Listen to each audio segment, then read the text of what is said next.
Degree প্রথম বর্ষের শিক্ষার্থীরা, আশা করতেছি তোমরা সকলেই ভালো আছো। তো আজকে আমরা তোমাদেরকে দর্শন দ্বিতীয়পত্র সাজেশনটি দিয়ে দিচ্ছি। ডিগ্রি প্রথম বর্ষ পরীক্ষা 2023 অনুষ্ঠিত 2025। আর হচ্ছে আমাদের রকের জন্য স্পেশাল সাজেশনের নাম তোমরা অনেক আগেই শুনেছো। তো আমাদের ইউটিউবে অফিসিয়ালি কোনো চ্যানেল ছিল না। তো যাই হোক, আমাদের ইউটিউব চ্যানেলে তোমরা নতুন হয়ে থাকলে অবশ্যই সাবস্ক্রাইব করে রাখুন, এবং ভিডিওটি যদি তোমাদের বিন্দুমাত্র উপকারে আসে তাহলে অবশ্যই প্লিজ একটা ভিডিওতে লাইক করবেন। তো আমরা প্রথমে ক বিভাগের প্রশ্নগুলো দেখে নেব। আর তোমরা সকলেই জানো যে আমরা খ বিভাগ, গ বিভাগ যে সাজেশনগুলো দিয়ে থাকি সেগুলোর উত্তর সহই আমরা সাজেশনগুলো দিয়ে থাকি। তো তোমাদের যদি পিডিএফ ফাইল লাগে তাহলে আমাদেরকে হোয়াটসঅ্যাপ করবেন। এই যে হোয়াটসঅ্যাপ নাম্বার দেখতে পাচ্ছেন, আমরা তোমাদেরকে উত্তর সহ সাজেশনগুলো পিডিএফ আকারে পাঠিয়ে দেবো। এভাবে উত্তরগুলো থাকবে। তো আর হচ্ছে এই পিডিএফ ফাইলগুলোর জন্য আমরা কিন্তু সীমিত চার্জ নিয়ে থাকি। তো যাই হোক, তোমরা যারা পিডিএফ নিতে পারবে না, তোমরা আমাদের সাজেশনগুলো দেখতে থাকো, আমি সব দেখাই দিচ্ছি। 1 নম্বরে হচ্ছে আমাদের ক বিভাগের নৈতিক প্রগতি কী? উত্তর হলো নৈতিক প্রগতি হচ্ছে জীবনে নৈতিক আদর্শের দিকে অগ্রসর হওয়া। 2 নম্বরে হচ্ছে নৈতিক প্রগতির 2টি স্তরের নাম লিখো। 1 নম্বরে হচ্ছে নৈতিক জগৎ, 2 নম্বরে হচ্ছে নৈতিক জগতের বিরোধিতা। 3 নম্বর প্রশ্ন হচ্ছে দুজন স্বজ্ঞাবাদী নীতি দার্শনিকের নাম লেখো। উত্তর হলো বিশপ বাটলার ও মার্টিনিউ। 4 নম্বর প্রশ্ন হচ্ছে হিডনসম শব্দের অর্থ কী? উত্তর হলো বিধান। 5 নম্বরে হলো কারেন্টের মতে সদিচ্ছা কী? উত্তর হলো কারেন্টের মতে সদিচ্ছা হলো শর্ত ছাড়া যে ইচ্ছা পরিচালিত হয়। 6 নম্বর প্রশ্ন হলো শাস্তি দানের মূল লক্ষ্য কী? উত্তর হলো শাস্তিদানের মূল লক্ষ্য হলো অপরাধ দমন ও সংশোধন। 7 নম্বর হলো সুখবাদ কত প্রকার ও কি কি? উত্তর হলো সুখবাদ প্রধানত 2 প্রকার। এক হলো মনস্তাত্ত্বিক সুখবাদ আর 2 হলো নৈতিক সুখবাদ। 8 নম্বর প্রশ্ন হলো এম্যানুয়াল ইথিস বইটির লেখক কে? উত্তর হলো J.S. ম্যাকেঞ্জি। 9 নম্বর প্রশ্ন হলো ঐচ্ছিক ক্রিয়ার মূল উৎস কী?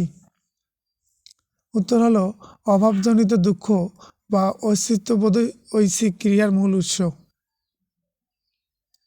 10 নম্বর প্রশ্ন হলো ঐচ্ছিক ক্রিয়ার স্তরগুলো কী? উত্তর হলো ঐচ্ছিক ক্রিয়ার স্তর 3টি, যথা মানসিক স্তর, 2 নম্বর হলো শারীরিক স্তর, 3 নম্বর হলো জাগতিক স্তর। 51 নম্বর প্রশ্ন হলো নিয়ন্ত্রণবাদ কী? উত্তর হলো যে মতবাদ অনুসারে ইচ্ছার স্বাধীনতা স্বীকার করা হয় না তাই নিয়ন্ত্রণবাদ। 12 নম্বর প্রশ্ন হলো ক্যাটাগরিক্যাল ইম্পারেটিভ এর অর্থ কী? উত্তর হলো শর্তহীন আদেশ। 13 নম্বর প্রশ্ন হলো দুজন নীতি দার্শনিকের নাম লেখো, যথা উত্তর হলো ইমানুয়েল কান্ট আর 2 হলো J.S. মিল। 17 নম্বর প্রশ্ন হলো স্বজ্ঞা কী? উত্তর হলো বিচার বুদ্ধি ছাড়া সোজাসুজি কোনো বস্তুকে প্রত্যক্ষ করাকে স্বজ্ঞা বলে। 18 নম্বর প্রশ্ন হলো শাস্তি কী? উত্তর হলো শাস্তি হচ্ছে যথাযথ কর্তৃপক্ষ কর্তৃক অপরাধীকে আইন ভঙ্গের জন্য দণ্ড প্রদান করা। 19 নম্বর প্রশ্ন হলো নীতিবিদ্যার কত প্রকার? উত্তর হলো 4 প্রকার। 20 নম্বর প্রশ্ন হলো বি এ পারসন, মানুষ হও উক্তিটি এটি কার উক্তি? উত্তর হলো প্রসিদ্ধ চিন্তাবিদ হেগেলের। 21 নম্বর প্রশ্ন হলো মিলের পূর্ণ নাম কি? উত্তর হলো জন স্টুয়ার্ট মিল, একজন ইংরাজি দার্শনিক। 22 নম্বর প্রশ্ন হলো নীতিবিদ্যা শব্দটির ব্যুৎপত্তিগত অর্থ কী? উত্তর হলো রীতিনীতি বা অভ্যাস সম্পর্কে বিজ্ঞান। 23 নম্বর প্রশ্ন হলো অভিপ্রায় কাকে বলে? উত্তর হলো অভিপ্রায় বলতে কর্মের মূল লক্ষ্য ও উদ্দেশ্যকে বোঝায়। 24 নম্বর প্রশ্ন হলো প্রিন্সিপিয়া ইথিয়া গ্রন্থটি রচয়িতা কে? উত্তর হলো G.E. মুর। 25 নম্বর প্রশ্ন হলো নৈতিকতার স্বীকার্য সত্য প্রধানত কয়টি ও কী কী?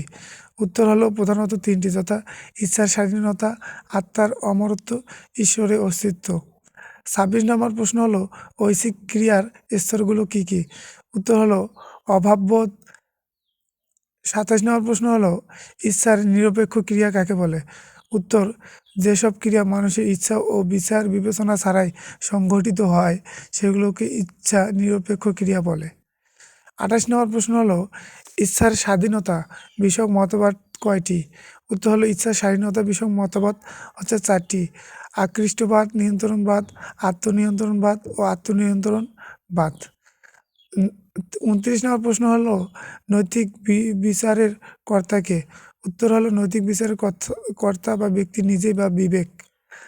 তো যাই হোক, মোটামুটি এই ছিল আমাদের সাজেশন।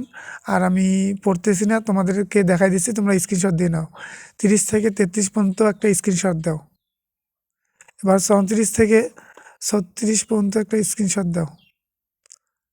এবার হলো 36 থেকে 40 পর্যন্ত 40 পর্যন্ত একটা স্ক্রিনশট দাও।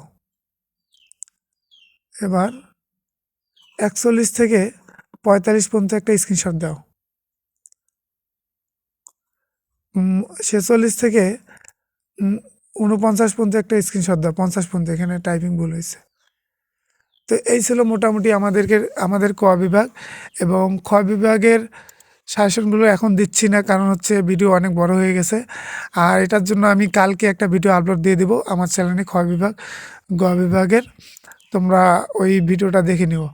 আর চ্যানেলে নতুন হয়ে থাকলে অবশ্যই সাবস্ক্রাইব করে রাখো, যাতে তোমাদের ভিডিওটা মিস না হয়।